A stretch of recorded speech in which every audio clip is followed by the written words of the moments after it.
YouTube ప్రేక్షక విద్యార్థులకు ధన్యవాదములు.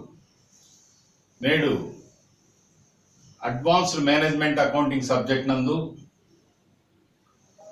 ఫైనాన్షియల్ స్టేట్మెంట్స్ ఆర్థిక నివేదికలు అనేటువంటి చాప్టర్కు సంబంధించి ఇంట్రడక్టరీ క్లాస్ ఉపోద్ఘాతము. ఈ ఇంట్రడక్షన్లో ఎందుకు ఆర్థిక నివేదికలను తయారు చేస్తారు అనేటువంటి విషయాన్ని ఇంట్రడక్షన్ క్లాస్లో మీ ముందు ఉంచుతాను.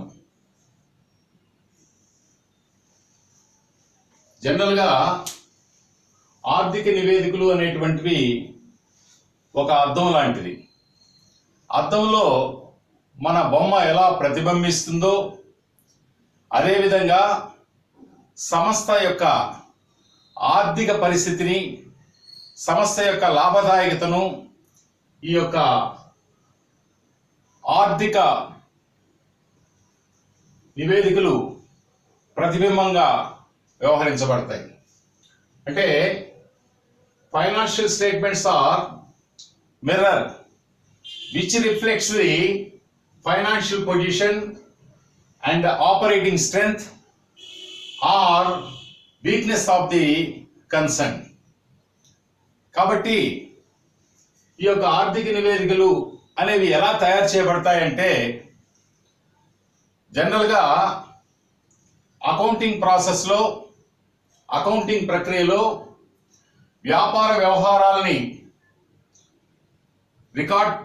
అనలైజ్ చేయడం, విశ్లేషించడము, వర్గీకరించడము, వాటిని రికార్డ్ చేయడము, సమీక్షించడము, ఇలాంటి అంశాలన్నీ కూడా అకౌంటింగ్ ప్రక్రియలో ఇమిడి ఉంటాయి. వ్యాపార వ్యవహారాలన్నింటినీ కూడా తొలుత సహాయక చిట్టాల్లో నమోదు చేస్తారు. అంటే 8 kinds ఆఫ్ సబ్సిడరీ బుక్స్ ఉన్నాయి కదా. కొనుగోలు చిట్టా, కొనుగోలు వాపసుల చిట్టా, అమ్మకాల చిట్టా, అమ్మకాల వాపసుల చిట్టా, నగదు చిట్టా, వసూలు బిల్లుల చిట్టా, చెల్లింపు బిల్లుల చిట్టా, అసలు చిట్టా, జోనల్ ప్రాపర్. ఈ 8 రకాల పుస్తకాలలో వ్యాపార వ్యవహారాలని అన్నింటినీ కూడా రికార్డ్ చేసి, ఆ రికార్డ్ చేసినటువంటి సహాయక చిట్టాల్లో నమోదు చేసినటువంటి ఆ వ్యవహారాలన్నింటినీ ఒక నిర్ణీత సమయంలో ఆవర్జాలో ఉండేటువంటి సంబంధిత ఖాతాలలోకి వాటిని పోస్టింగ్ చేస్తారు, నమోదు చేస్తారు. నమోదు చేసి ఒక నిర్ణీత సమయాన ఈ యొక్క ఆవర్జాలో ఉండేటువంటి ఖాతాలన్నింటినీ కూడా నిల్వదేల్చి, ఆ నిల్వల యొక్క సహాయంతో అంకణాన్ని తయారు చేసి, ట్రయల్ బ్యాలెన్స్ని, ఆ అంకణా యొక్క సహాయంతో ఫైనల్ అకౌంట్స్ తయారు చేస్తారు. అంటే ఫైనాన్షియల్ స్టేట్మెంట్స్ తయారు చేస్తారు. అంటే వర్తక లాభ నష్టాల ఖాతా, ఆస్తి అప్పుల బట్టి. ఈ లాభ నష్టాల ఖాతా వల్ల మనకి ఏం వెల్లడవుతుందంటే సంస్థ యొక్క లాభదాయకత ప్రతిబింబిస్తుంది, తెలుస్తుంది. అలాగే ఆస్తి అప్పుల బట్టి వల్ల ఏం తెలుస్తుందంటే సంస్థ యొక్క ఆర్థిక పరిస్థితి తెలుస్తుంది. యాక్చువల్గా ఒక విద్యార్థికి సంవత్సరాంతంలో ప్రోగ్రెస్ రిపోర్ట్ ఇవ్వడం జరుగుతుంది. ఆ ప్రోగ్రెస్ రిపోర్ట్ ఆధారంగా తల్లిదండ్రులు ఆ విద్యార్థిని మౌల్డ్ చేసుకుంటారు. అలాగనే ఈ యొక్క ఫైనాన్షియల్ అకౌంటెంట్స్ ఏం చేస్తారంటే, సంవత్సరాంతంలో ఈ యొక్క ఫైనాన్షియల్ రిపోర్ట్స్ అంటే ఫైనాన్షియల్ ప్రోగ్రెస్ రిపోర్ట్ని యజమానులకు సమర్పిస్తారు. యజమానులు ఆ యొక్క ప్రోగ్రెస్ రిపోర్ట్లో ఉండేటువంటి అంశాలను విశ్లేషించి వాటిని సరైన పందాలో సంస్థకి అనుకూలంగా అన్వయింపచేస్తూ సంస్థ అభివృద్ధికి ఒక కార్యాచరణ పథకాన్ని తయారు చేసుకుంటారు. ఈ డెసిషన్స్ ఎలా తీసుకోగలుగుతున్నారంటే ఫైనాన్షియల్ స్టేట్మెంట్స్ తయారు చేయడం వల్ల. ఎప్పుడైతే ఫైనల్ అకౌంట్స్ తయారు చేయడం సంవత్సరాంతంలో జరుగుతుందో, ముగింపు లెక్కలను, అంటే ఫైనాన్షియల్ అకౌంట్స్ అంటే ముగింపు లెక్కలు అయిన వెంటనే ఈ మేనేజ్మెంట్ అకౌంటెంట్స్ ఈ ఫైనాన్షియల్ స్టేట్మెంట్స్ తయారు చేసి ఆ యొక్క రిపోర్ట్స్ని యజమానికి సమర్పిస్తారు. అంటే యజమానులు డెసిషన్ మేకర్స్ కాబట్టి వ్యాపార నిర్ణయాలు తీసుకునే దానికి యజమానులకి ఈ ఫైనాన్షియల్ స్టేట్మెంట్స్ని మేనేజ్మెంట్ అకౌంటెంట్స్ తయారు చేయడం జరుగుతుంది.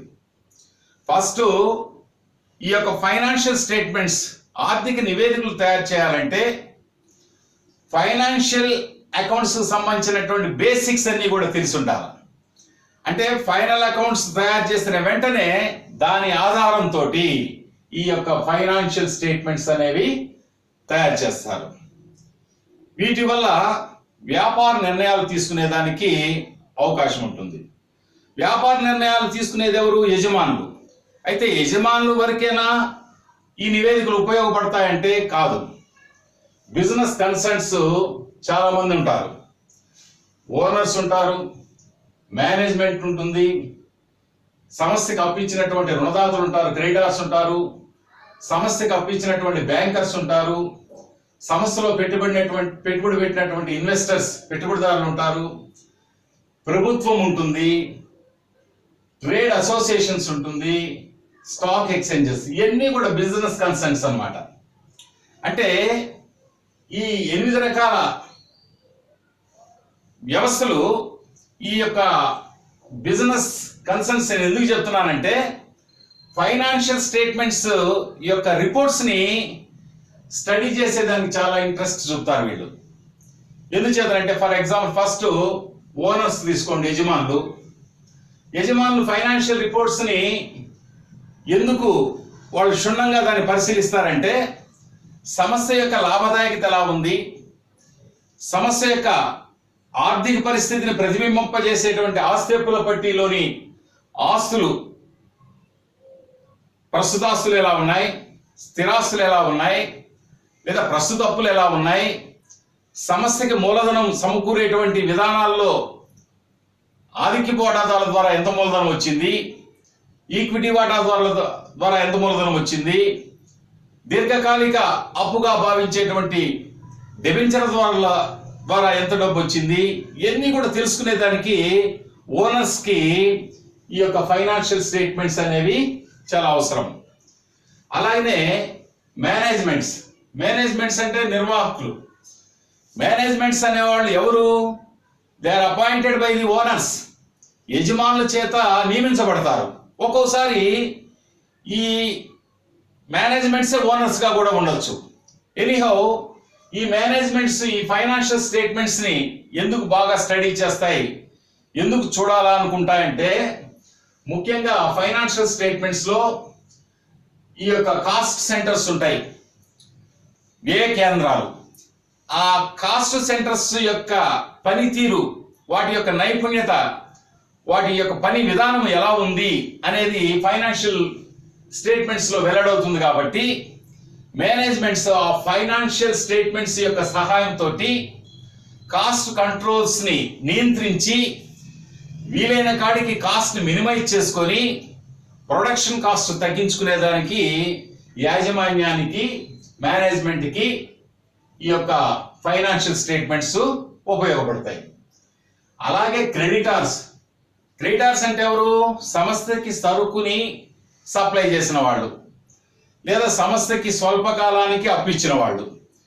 వీళ్ళకి ఇంట్రెస్ట్ ఏమిటి?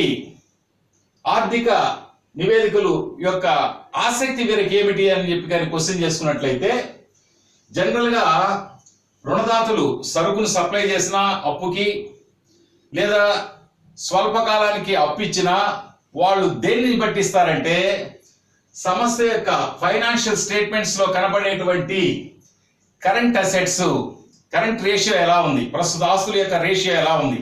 ప్రస్తుత ఆస్తులు అంటే చేతిలో నగదు, బ్యాంకులో నగదు, సరుకు, రుణగ్రస్తులు, వసూలు బిల్లులు. వీటిని చూసి అందులో కూడా లిక్విడ్ రేషియో ఎలా ఉంది, త్వరితగతిన నగదులోకి మార్చుకునేటువంటి అవకాశం ఏ ఆస్తులకు ఉంది అంటే చేతిలో నగదు, బ్యాంకులో నగదు, 6 నెలల లోపల వసూలు అయ్యేటువంటి రుణగ్రస్తులు, గడువు తేదీల్లో వసూలు అయ్యేటువంటి వసూలు బిల్లులు, వీటి మీద కాన్సన్ట్రేట్ చేసి సరుకు అంటే నిదానంగా అమ్మి సొమ్ము చేసుకోవాలా, లేట్ ప్రాసెస్. కాబట్టి ఈ లిక్విడ్ అసెట్స్ని బేస్ చేసుకొని మనం ఈ సంస్థకి అప్పిచ్చినా లేదా సరుకుని అరువుకి సరఫరా చేసినా కూడా మన యొక్క రుణానికి ఏ విధమైన డోకా లేదు అనేటువంటి నిర్ణయానికి ఎప్పుడు వస్తారంటే ఈ ఆర్థిక నివేదికల్లో కనబడేటువంటి కరెంట్ అసెట్స్, ప్రస్తుత ఆస్తులు కానీ లేదా లిక్విడ్ అసెట్స్ని కానీ బేస్ చేసుకొని రుణదాతలు అప్పు ఇచ్చేదానికి ముందుకు వస్తారు. అలాగనే బ్యాంకర్స్ కూడా వారు సమస్య యొక్క ఫైనాన్షియల్ పొజిషన్ని తెలియజేసేటువంటి బ్యాలెన్స్ షీట్, ఆస్తిప్పుల పట్టిని బాగా స్టడీ చేసి, అంటే ఫైనాన్షియల్ స్టేట్మెంట్స్ 2 రకాలు, లాభ నష్టాల ఖాతా, ఆస్తిప్పుల పట్టి. వీటిని స్టడీ చేసి సమస్య యొక్క లాభదాయకత ఎలా ఉంది, ఆర్థిక పరిస్థితి ఎలా ఉంది, మనం ఈ సంస్థకు కానీ అప్పు ఇచ్చినట్లయితే తిరిగి వసూలు చేసుకోగలమా, మనం ఈ సంస్థకు అప్పిస్తే రెగ్యులర్గా వడ్డీ కట్టగలరా అనేటువంటి ఆలోచనకి ఎప్పుడు వస్తారంటే బ్యాంకర్స్ ఈ ఫైనాన్షియల్ స్టేట్మెంట్స్ బేస్ చేసుకొని వాటిని స్టడీ చేసి ఆ సంస్థలకి అప్పు ఇవ్వడం జరుగుతుంది బ్యాంకర్స్. అలాగనే ఇన్వెస్టర్స్, పెట్టుబడిదారులు ఒక సంస్థలో పెట్టుబడి పెట్టేదానికి ముందు వారు ఆ సమస్య యొక్క ఆర్థిక పరిస్థితి ఏంది అని చెప్పి ఆలోచిస్తారు.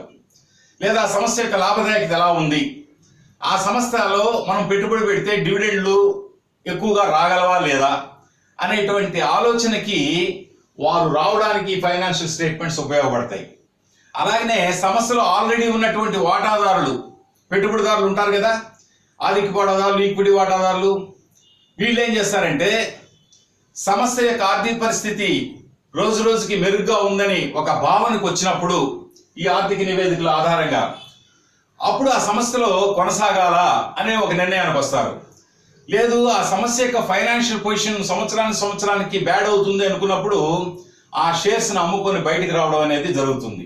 ఇట్లా ఇన్వెస్టర్స్ కొత్తగా సంస్థలోకి ప్రవేశించాలన్నా లేదా సంస్థలో ఉన్నటువంటి ఆ పెట్టుబడిదారులు బయటికి రావాలన్నా ఈ యొక్క ఫైనాన్షియల్ స్టేట్మెంట్స్ని వారు స్టడీ చేసి తగిన నిర్ణయాలు తీసుకోవడం అనేది జరుగుతుంది. అలాగనే గవర్నమెంట్ ట్యాక్సెస్ ఇంపోజ్ చేయడానికి, పన్నులు నిర్ణయించడానికి ఆ సమస్య యొక్క ఆర్థిక పరిస్థితి ఎలా ఉంది అనే దానికి ఫైనాన్షియల్ స్టేట్మెంట్స్ గవర్నమెంట్స్కి ఉపయోగపడతాయి. అలాగనే దేశం యొక్క మొత్తం ఆర్థిక వ్యవస్థని స్టడీ చేయాలన్నా కూడా ఇండస్ట్రియల్ సెక్టార్ యొక్క మొత్తము ఫైనాన్షియల్ స్టేట్మెంట్స్ని అవి స్టడీ చేయగలిగినట్లయితే దేశ ఆర్థిక పరిస్థితి కూడా గవర్నమెంట్స్కి తెలిసేటువంటి పరిస్థితి ఉంది. ఈ విధంగా ఈ ఫైనాన్షియల్ స్టేట్మెంట్స్ గవర్నమెంట్స్ కూడా ఉపయోగపడతాయి.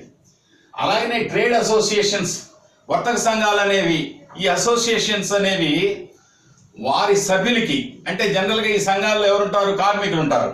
ఈ కార్మికుల యొక్క శ్రేయస్సును వారు కాపాడుతుంటారు. కాబట్టి మన కార్మికులకి మేలు జరగాలంటే ఆ సమస్య యొక్క ఆర్థిక పరిస్థితి మెరుగ్గా ఉన్నట్లయితే జాబ్ ప్రొటెక్షన్ ఉంటుంది, జాబ్ సెక్యూరిటీ ఉంటుంది అనేటువంటి విషయాన్ని కానీ, లేదా వేతనాలు లేదా జీతాలు హైక్ అయ్యేటువంటి పరిస్థితి ఆర్థిక పరిస్థితిని బేస్ చేసుకొని ఉంటాయి. కాబట్టి తమ సభ్యులైనటువంటి కార్మిక సంఘాలు కార్మికుల యొక్క ఈ యొక్క ఉద్యోగ సెక్యూరిటీ, రక్షణ గురించి లేదా జీతభత్యాల పెంపుదల గురించి స్టడీ చేసేదానికి ఈ యొక్క ఫైనాన్షియల్ స్టేట్మెంట్స్ ట్రేడ్ అసోసియేషన్స్కి ఉపయోగపడతాయి.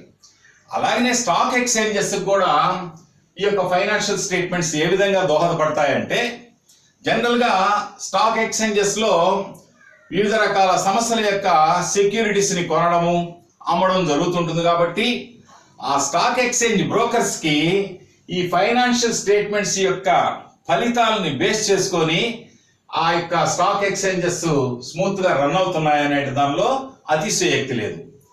ఈ విధంగా 8 రకాల ఈ సమస్యలు బిజినెస్ కన్సర్న్స్గా, ఈ బిజినెస్ కన్సర్న్స్ అన్నిటికీ కూడా ఆర్థిక నివేదికల యొక్క అవసరం ఎంతైనా ఉంది. అలాగనే వినియోగదారులు, కన్జ్యూమర్స్ను కూడా మనము చెప్పుకోవచ్చు. అంటే వినియోగదారులు, ఈ కన్జ్యూమర్స్కి